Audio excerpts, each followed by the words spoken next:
नमस्ते। अच्छा, कभी सोचा है कि हम लोग मतलब इंसान इन स्मार्ट मशीनों यानी कंप्यूटर्स को आखिर बताते कैसे हैं कि उन्हें करना क्या है? तो चलिए आज की इस बातचीत में हम इसी मजेदार सवाल का जवाब ढूंढते हैं। तो सवाल ना बड़ा सीधा सा है कि हम कंप्यूटर से आखिर बात करते कैसे हैं। क्या हम बस यूं ही उनसे बतिया सकते हैं जैसे हम एक दूसरे से करते हैं? जरा सोचिए, कोई अपने लैपटॉप के पास जाए और कहे, अरे कंप्यूटर, प्लीज यूट्यूब खोलो और एक मजेदार बिल्ली का वीडियो चला दो। क्या लगता है, क्या होगा? सच तो ये है कि कुछ भी नहीं होगा। कंप्यूटर को ये बात पल्ले ही नहीं पड़ेगी। और बस यहीं से हमारी कहानी की असली पहेली शुरू होती है।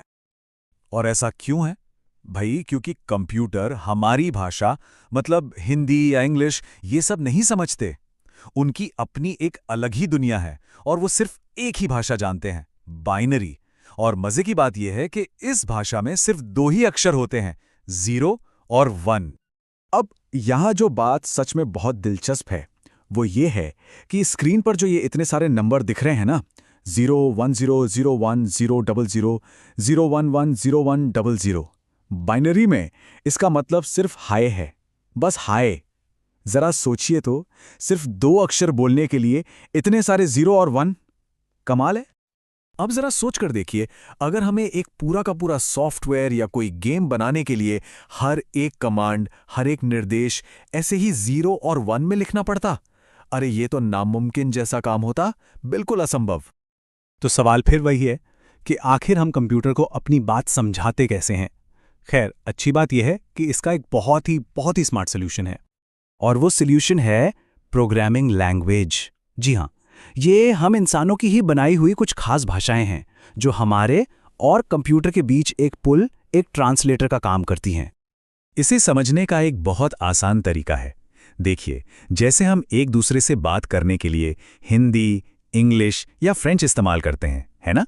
बिल्कुल वैसे ही हम कंप्यूटर से बात करने के लिए पाइथन, C++ या जावा जैसी प्रोग्रामिंग भाषाओं का इस्तेमाल करते हैं।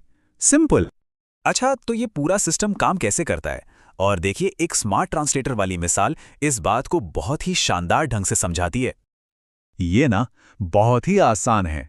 देखिए, सबसे पहला स्टेप, हम प्रोग्रामिंग लैंग्वेज में अपनी बात मतलब अपने निर्देश लिखते हैं। दूसरा स्टेप, कंप्यूटर हमारे लिखे हुए कोड को अपनी भाषा यानी बाइनरी 0 और 1 में बदल देता है। और बस तीसरा और आखिरी स्टेप, कंप्यूटर इन बाइनरी निर्देशों को एकदम परफेक्टली समझता है और उन पर काम करता है। चलिए अब आगे बढ़ते हैं और देखते हैं कि ये कैसे काम करता है।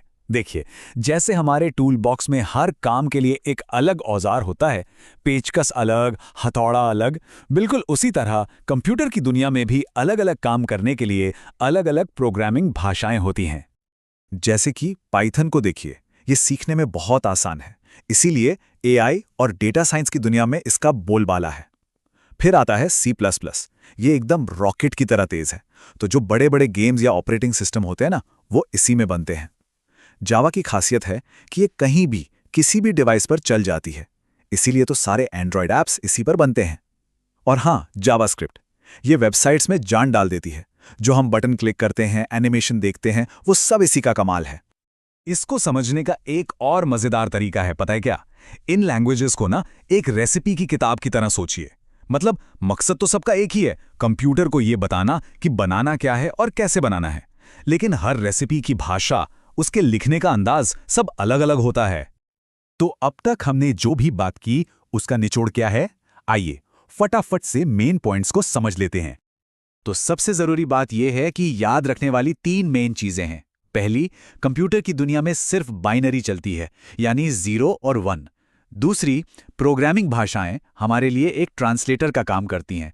और तीसरी, कि हर काम के लिए एक खास भाषा होती है, चाहे वो ऐप बनाना हो, गेम बनाना हो या फिर वेबसाइट्स। तो कुल मिलाकर ये बिल्कुल वैसा ही है जैसे हमारे पास एक बहुत ही होशियार ट्रांसलेटर हो जो ये पक्का करता है कि कंप्यूटर हमारी बात को एकदम ठीक 100% समझ ले।